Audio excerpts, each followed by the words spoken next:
पर्यंत ए गाँव जिते दिन पर्यंत भगवान लीला चलुवा ई गाँटा वृंदावन हित शास्त्र में कवि लिखिछन जेठारे होइथाए नाम संकीर्तन से जगह को कहती गोलक वृंदावन भगवान विष्णु नारद के कहले जेन जगह रे मोर नाम शुभुतिर से जगह रे मोर रहस्य भागवत रे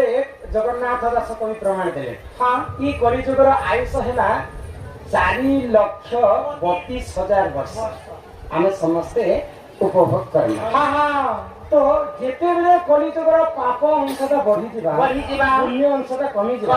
मनुष्यकर आयुष कम हो जिबा मनुष्य सत्य जुग पर 21 सात लंबा हां हां ई कलिजुगर कथा कजे सत्य त्रेता द्वापर सत्य जुग रे मनुष्य माने 21 सात पर्यंत लंबा थिले सहस्र वर्ष बंचुथिले हाँ त्रेतया जुग रे 14 हाथ पर्यंत लंबा हाँ द्वापर जुग रे 7 हाथ पर्यंत लंबा थिले जेंता धर्म कमी आसुची जुग कमी आसुची मनुष्यकर उच्चता संगे आयुष मध्य कली जुग रे मात्र 3.5 हाथ मनुष्यकर उच्चता ये कली जुग रे जते पाप अंशटा बढ़ी दिबा संथ कवि भीम भाई मालिका लिखले काय बोलिगा लिखले काय बोली लिखले तो भैरवी दातरे कुत्ते दे पंपिला के होली गली